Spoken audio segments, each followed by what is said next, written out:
અમુક અમુક વ્યક્તિઓમાં આવા સ્વાભાવિક ઘણીવાર પ્રકૃતિઓ હોય બીજાને હેરાન કરવાની, અને જે માણસની પ્રકૃતિ બીજાને હેરાન કરવાની હોય ને એ સારી નહીં. માણસની પ્રકૃતિ એવી હોવી જોઈએ કે આપણાથી કોઈ સુખી થાય. રમૂજ પણ સુખ કરે એવી હોવી જોઈએ, રમત પણ બીજાને સુખ થાય એવી હોવી જોઈએ, રમત પણ બીજાને દુઃખ થાય એવી ના હોવી જોઈએ. ભીમ એવું કરે કે કાગડાને રમત થાય ને દેડકાનો જીવ જાય. અને આ જગતમાં તમે ઓલ ઓવર માર્કિંગ કરો ને તો જીવ પ્રાણી માત્રને સૌથી વધારે જો હેરાન કરનારું કોઈ માણસ, કોઈ તત્વ હોય ને તો એ માણસ છે. માણસ એટલો બધો સ્વાર્થી છે કે પોતાના સ્વાર્થ સિદ્ધ કરવા માટે એ નદીઓને નુકસાન પહોંચાડે, એ પર્વતોને નુકસાન પહોંચાડે, એ પૃથ્વીને નુકસાન પહોંચાડે, એ પર્યાવરણને નુકસાન પહોંચાડે, એ જંગલને નુકસાન પહોંચાડે, પશુ પક્ષીને જીવ જંતુને પણ નુકસાન પહોંચાડે. આ માણસનો સ્વભાવ છે. મેં તમને એક દિવસ કીધું હતું ને કે આપણો ઉત્ક્રાંતિવાદ એવું કહે છે કે મનુષ્યની ઉત્પત્તિ વાનરોમાંથી ધીરે ધીરે થઈ, એટલે સ્વાભાવિક બીજાને નડવાની પ્રકૃતિ જન્મજાત આવે છે. અને મારી પાસે વાંદરાની ક્લિપ વધારે ગમે હોય, મને બધા મોકલ્યા કરે છે. એની ખબર પડી ગઈ કે સ્વામીનું પ્રિય પ્રાણી વાનર છે. અને ઘણીવાર આવા નાના નાના સ્વભાવોને લઈને કુટુંબમાં કલહ થતો હોય. ઘણીવાર માણસની એક નાની એવી પ્રકૃતિને, એવી મોળી પ્રકૃતિને કારણે એના ધંધા બગડતા હોય, એના બિઝનેસ બગડતા હોય. એક જ સ્વભાવ હોય માણસનો. અને અમારે સંસ્કૃત ભાષામાં તો એમ લખાણું કે સ્વભાવો મૂર્ધની તિષ્ઠતી. માણસ ગમે એટલો બળુકો હોય પણ સ્વભાવને વશ થઈ જાય છે. સ્વભાવ મૂર્ધની તિષ્ઠતી. સંસ્કૃતમાં એક શ્લોક લખાણો કે કદાચ કૂતરાને રાજા કરી દેવામાં આવે, રાજ સિંહાસન ઉપર બેસાડી દેવામાં આવે તો શું એ કઈ પગરખા ખાવાનું બંધ કરી દે? કદાચ કૂતરાને રાજા બનાવી દેવામાં આવે તો એ બૂટ ચંપલ ઉપાડવાનું કઈ બંધ ન કરી દે. એનો સ્વભાવ છે. માણસ ની એવી મોળી આદતો જે પડે છે, પછી મોળી આદતો એ માણસને પાડે છે. આ માવા ખાવા એ શું છે? ગુટકા ખાવા, બીડી પીવી, ડ્રિંકિંગ કરવું, આ બધું જ તે સ્મોકિંગ કરવું, આ બધી જ મોળી આદતો છે, બેડ હેબિટ્સ. પેલા આપણને એ આદત પડે ને પછી આદત આપણને પાડે. હમણાં જ એક ભાઈ બહુ દારૂ પીતો તો તેની ઘરવાળી પછી પિયર વહી ગઈ છૂટા છેડા કરીને. હવે એને એમ છું મૂકી દઉં, પણ ઓલી કે હવે હું પાછી ન આવું. તૂટ્યું. એક તો શોર્ટેજ ને એમાં તૂટ્યું. હવે આ મેળ પડે? આ મોળી આદત. એક જુવાનિયાનો સંબંધ થવાનો હતો. તે કન્યાએ કીધું કે હું કહું એ બધું તમે છોડવા તૈયાર છો? તો કે હા, તું પ્રિય કે એ બધું છોડવા તૈયાર. તો કે મા બાપને તમે છોડી દેશો? તો કે હા, હું મા બાપને છોડી દઈશ. તમારા ઘર પરિવારને છોડી દેશો અને મારી સાથે આવી જશો? તો કે હા, હું મારા ઘર પરિવારને છોડી દઈશ.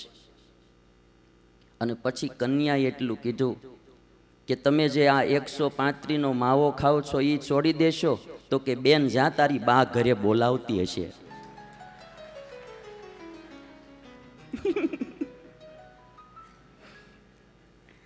એ કે બેન, જા તારી બા ઘરે બોલાવતી હશે. તમે એમ કલ્પના કરો. બહુ એક સરસ વાક્ય લખાણું કે પૈસાની તંગીમાં ઘણાય છોકરાના ભણતર અધૂરા રહી ગયા. પૈસાની તંગીમાં ઘણાય છોકરાના ભણતર છોડી દેવા પડ્યા, ભણવાનું છોડી દેવું પડ્યું. ફી ભરવાના પૈસા નહોતા. પણ આજ દિવસ સુધીમાં પૈસાની તંગીમાં કોઈનું વ્યસન નથી છૂટ્યું ભાઈ. પૈસાની તંગીમાં વ્યસન નથી છૂટ્યું કે ભાઈ હવે મારે માવા ખાવાના પૈસા નથી, હાલો છોડી દઉં. પીવાના પૈસા નથી, હાલો છોડી દઉં. એટલે આ બધી બેડ હેબિટ છે જે માણસને હેરાન કરે. અને સમાજે, મારો પ્રયાસ તો એટલા માટે છે, આપણા મોદી સાહેબ દેશ વિદેશમાં જઈને વાતો કરે કે અમારો ભારત દેશ યુવાન દેશ છે. આજે દુનિયામાં સૌથી વધારે યુવાનો ભારત દેશમાં છે. પણ મને એમ થાય છે કે આ મારા ભારત દેશના યુવાનો નિર્વ્યસની ને નિડર હોવા જોઈએ. વ્યસનોમાં માય કાંગલા થઈ જાય એ યુવાનોને શું કરવાના?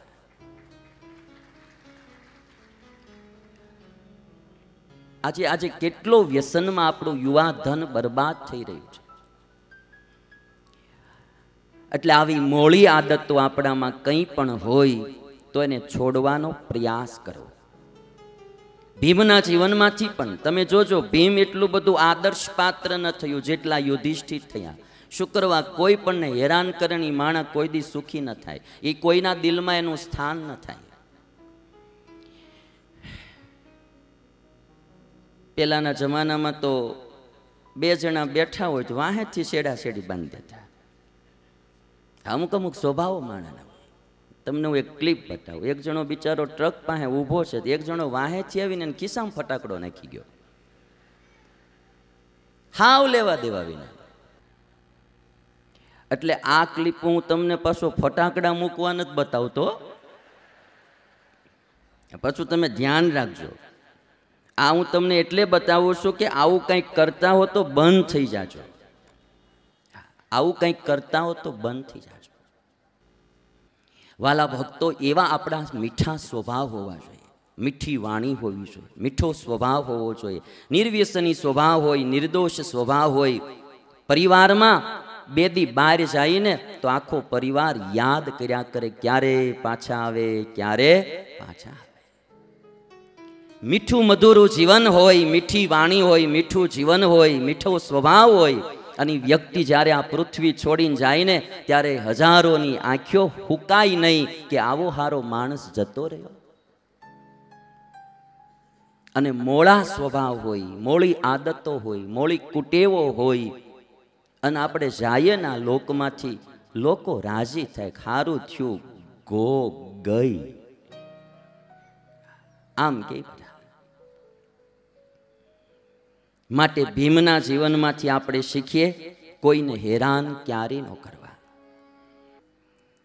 અને આ સમાજમાં અમુક ટકા લોકો ઈર્ષ્યાને કારણે દુઃખી છે. એની પાસે કાંઈ નથી એટલે એ દુઃખી નથી, પણ એની પાસે એના નજીકના કોઈ આગળ જતા રહે, આગળ વધી જાય છે, એને કારણે એ દુઃખી છે. ઈર્ષ્યા તત્વ બહુ સૂક્ષ્મ તત્વ છે અને પ્રાણી માત્રને ઈર્ષ્યા દુઃખી બહુ કરે છે. ભાઈઓ આગળ વયા જાય, આડોશી પાડોશી આગળ વયા જાય, ગામના લોકો આગળ વયા જાય, એ માણસથી દેખાતું નથી. મને ટ્રકવાળા બહુ ગમે, એ બિચારા વાહે લખે ઈર્ષ્યાળુને આશીર્વાદ. દુર્યોધનની જેમ કોઈ દી કોઈની આરે ઈર્ષ્યા ન કરવી. જેના ભાગ્યમાં જેટલું ભગવાને લખ્યું છે એટલી એની પ્રગતિ થવાની ને એને કોઈ રોકી નહીં શકવાનું. હું તમે ખોટા ઈર્ષ્યામાં બળશો તો નુકસાન આપણને જ હશે. આપણા જ ભાઈઓ આગળ જતા હોય તો ટાઢી આંખો કરવી. સારું, આપણા ભાઈઓ આગળ વધ્યા ને કોક દી કામમાં આવશે. આપણા પાડોશી કે આપણા ગામના કોઈ મોર જાતા હોય, જવા દેવા. એક બહુ સરસ મેં વાક્ય વાંચેલું કે બધા એમ ઈચ્છે કે તમે સારું પરફોર્મન્સ કરો, બહેતર પરફોર્મન્સ કરો, એવું બધા ઈચ્છતા હોય, પણ કોઈ એવું નથી ઈચ્છતું કે અમારા કરતા બહેતર પરફોર્મન્સ કરો. તમે સારું કરો એ બધાને ગમે, પણ એના કરતા સારું કરીએ તો પાછું એને ન ગમે. આ ઈર્ષ્યા છે. હજી જુવાન પેઢી તો થોડીક ઈર્ષ્યાથી બચે છે. આ જૂનવાણી અમુક અમુક છે ને, જૂનવાણી જે ખોપર્યું એમાંથી ઈર્ષ્યાઓ તો જાતી જ નથી. અમુક અમુક ગામડે આપણે જાય ને તો આ દિવાળી ઉપર કોઈ બિચારા બધા અહીંથી સુરતવાળા જાય એટલે એમાં વળી કોઈએ મર્સિડીઝ ગાડી લીધી હોય અને ગામમાં ગાડી નીકળે ને એટલે ઓલા બાપાઓ હોય ને આમ નેજવા માંડે, એલા કોનો ગગો નીકળ્યો? તો કે ભાઈ આ શંભુ કરશનનો 4 વ્હીલ લીધી લાગે છે કે. પડખે કડવા કાકા બેઠા, હા કે 4 વ્હીલ લીધી લાગે છે. પડખે સગનભા બેઠા હોય, એની પડખે મગનભા બેઠા હોય, ઈ વળી બોલે હફતે લીધી હશે, હફતે. ઈ કે કારણ કે સોગઠું તો બારું નીકળી જતું હોય હરખું બોલવા, હફતે લીધી હશે. ત્યાં વળી એક બાપા બીજા બોલે જોજો ની હપ્તા ભરી નહીં કે. હાવ ચોરે બેઠા બેઠા ગાડી ઓલાની હપ્તા એને ભરવાના પણ ચિંતા આવડા કરે, મૂળ એનાથી દેખ્યું જાય નહીં ભાઈ. કોઈને ગાડી થાય, કોઈને બંગલા થાય, એમાં રાજી રહેવું, ઈર્ષ્યા શું કરવાની? હા, આને કરવું હોય તો એવું કરો કે એના કરતા 2 બંગલા આપણે વધારે થાય એની મહેનત કરો, ઓલાને પાછા પાડવાની મહેનત કરવાની જરૂર નથી. દુર્યોધનનું પાત્ર હવે શરૂ થાય છે મહાભારતમાં, અને એન્ડ સુધી દુર્યોધન પાંડવોને પાછા પાડવા માટે જ મહેનત કરતો રહ્યો. દુર્યોધન કોઈ દી 2 પાંદડે ન થયો. સદૈવને માટે ઈર્ષ્યાથી એને કેટલા કાવતરાઓ કર્યા, ઈર્ષ્યાથી એને કેટલા છળ કપટ કર્યા, પણ એક પણ કાર્યનું સક્સેસ ન ગયું. અને એટલા માટે ક્યારેય કોઈએ કોઈની સાથે ઈર્ષ્યા ન કરી. અને ઈર્ષ્યા છે ને ઝાઝી નાતમાં બહુ હોય, તમારે તમારા વાળામાં, અમારે અમારા વાળામાં, અને નાતમાં એટલું રે ભાઈ. અને સહન કરવું પડે બધાને, હવને હવની નાત. મને એક ભાઈ કહેતો હતો જુવાનીઓ, મને કે તમારે સ્વામી હારવા અમારી નાત કોઈ અમને આગળ ન જાવ. મેં કીધું ભાઈ બાપા બધે કાગડા કાળા જ હોય, અમે બોલી નહીં. મેં કીધું એટલું, બીજું શું હોય અહીંયા. મેં કીધું એટલે ઓલો એક કઠિયારો કુવાડો લઈ અને વૃક્ષની એક ડાળ કાપતો હતો. એટલે જે ડાળ કપાતી હતી ને એ ડાળ રડતી હતી. એટલે બીજી ડાળે એમ કીધું કે બેન તું રડશો શા માટે? આ કુવાડાનો તો ધર્મ છે આપણને લાકડાને કાપવા, એનો ધર્મ છે, એટલે કાપે એમાં તારે રડવાનું શું? અને ત્યારે જે ડાળ કપાતી હતી ને ડાળ એટલું બોલી કે કુવાડો કાપે એનું મને દુઃખ નથી, પણ એમાં હાથો આપણી નાતનો થયો છે ને કે દુઃખ તો એનું છે, હાથો આપણી નાતનો થયો છે. એટલે આ બધા ઈર્ષ્યાને આ જે હાથાઓ થવાના પ્રોગ્રામો છે ને હવે ઓછા કરી નાખવા. કોઈ આગળ જાતું હોય, કોઈ સારું કામ કરતું હોય તો એમાં આપણી આંખો ટાઢી થવી જોઈએ.